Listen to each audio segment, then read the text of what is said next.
Boa noite, turma. Boa noite, Poliana. O grupo é composto por mim, Diana, Tatiana, Vanessa e o Alan. A gente vai estar falando sobre as alterações cardiorrespiratórias decorrentes do treinamento em grandes altitudes, né? Então, eu vou fazer uma introdução do artigo. Como a gente já estudou, a gente sabe que as grandes altitudes, elas causam alterações no nosso organismo. Essas alterações, elas vão desde uma dificuldade, né, de respirar, uma dor de cabeça, até as alterações causadas pela hipóxia, né, que nada mais é do que a ausência de oxigênio suficiente para estar suprindo as nossas necessidades corporais, para estar mantendo o nosso sistema.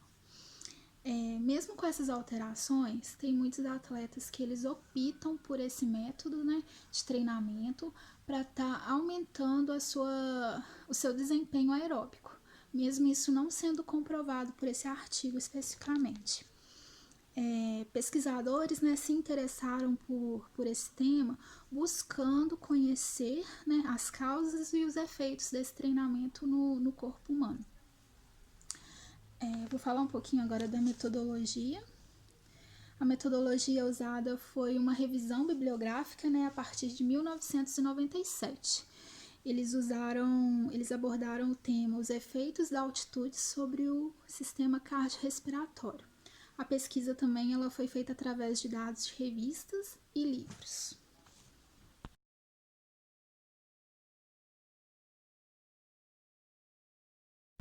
Eu vou falar agora um pouquinho sobre o controle ventilatório.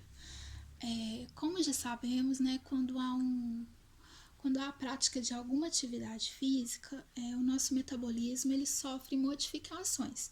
Então, vai ter um aumento na demanda de oxigênio, né, que vai suprir a necessidade do nosso organismo, né, na produção de energia e também na eliminação do dióxido de carbono. Então, segundo o artigo, existem duas fases no início da atividade física. A primeira fase é o processo de controle da respiração. E a segunda fase ela é o aumento no metabolismo muscular e a geração de calor corporal. Essa segunda fase ela ocorre mais lentamente. Então, no início da atividade física, a ventilação do nosso organismo ela é aumentada. E quando essa atividade física ela se mantém no nível submáximo, essa ventilação ela é controlada. Caso essa atividade física evolua, né, para o nível máximo, então essa ventilação ela vai aumentar gradualmente até a finalização dessa atividade. Então, esse processo respiratório, né, ele sofre alterações de acordo com o estado de treinamento do atleta. Então, quanto mais treinado for esse atleta, quanto mais desenvolvido for o seu sistema aeróbico, mais rápido ele vai passar por esse processo. Então, a resistência cardiorrespiratória nada mais é do que a capacidade do corpo, né, em manter um exercício por um tempo mais prolongado. E isso está ligado diretamente no desenvolvimento aeróbico da pessoa. As características do local também, né, que vai ser feito a prática da atividade física, ela também está ligada diretamente no desempenho do atleta. Então, se o atleta está mudando ali o seu local de treinamento, isso vai influenciar diretamente no seu organismo.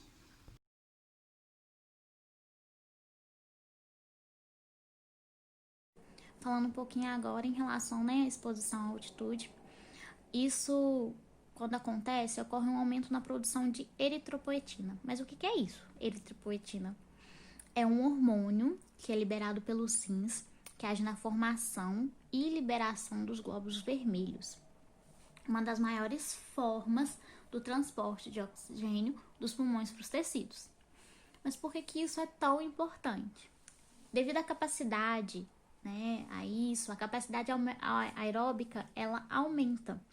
Por quê? Porque quanto mais O2, mais oxigênio estiver circulando pelo sangue, melhora e facilita, né, as demandas exigidas, consegue suprir mais o que o corpo está exigindo. de oxigênio. Apesar de ocorrer esse aumento nas primeiras horas da exposição, os benefícios só conseguem ser sentidos, só conseguem ser percebidos após alguns dias, na fase de aclimatação. Mais pra frente eu vou estar explicando um pouquinho sobre. Mas antes, vamos falar que também existem patologias que são desencadeadas pela altitude. Isso pode acontecer em indivíduos atletas ou sedentários.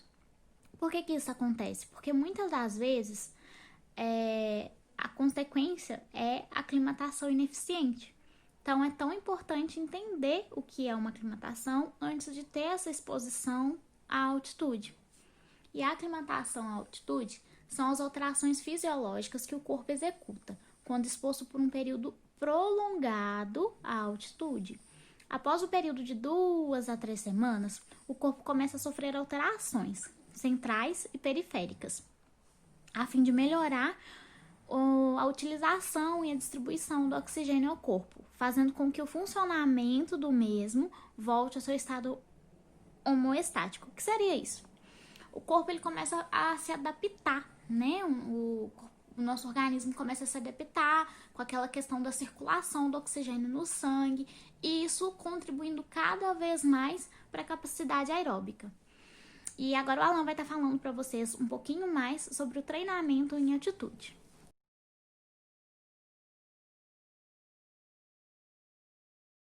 E aí, turma, boa noite. Meu nome é Alan.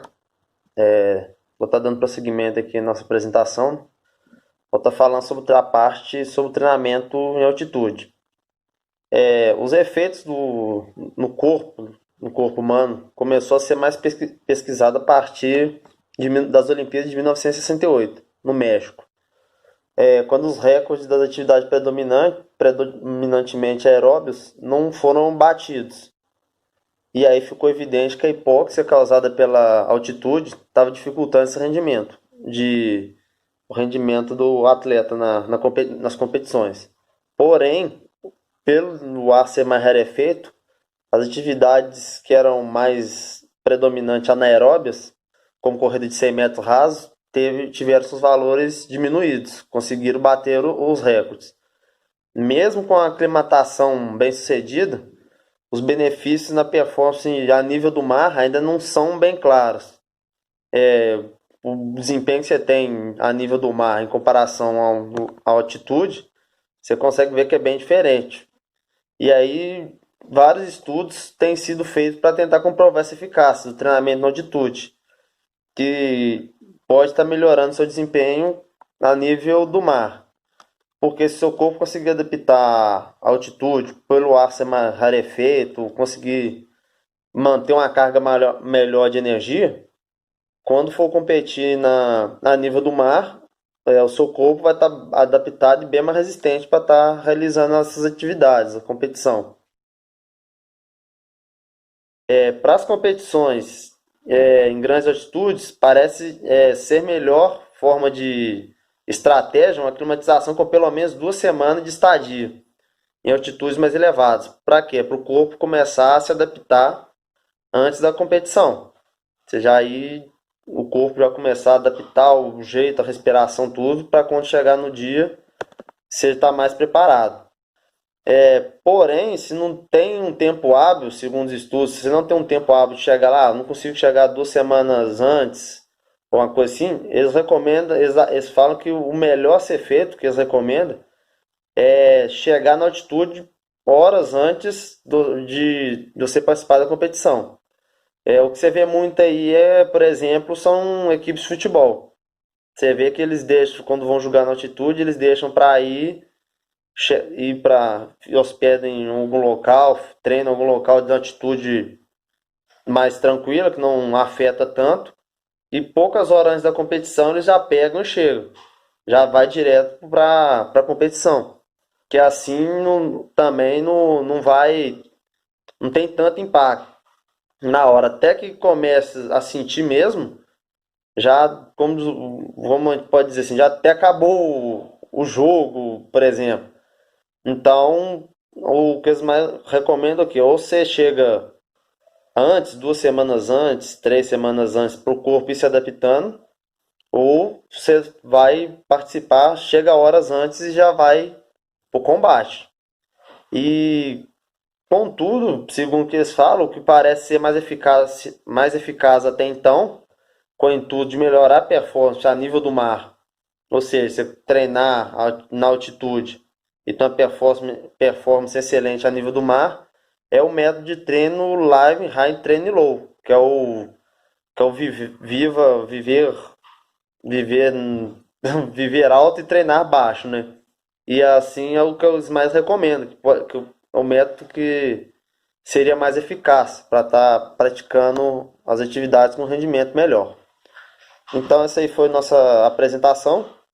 A gente agradece a atenção de todos e boa noite.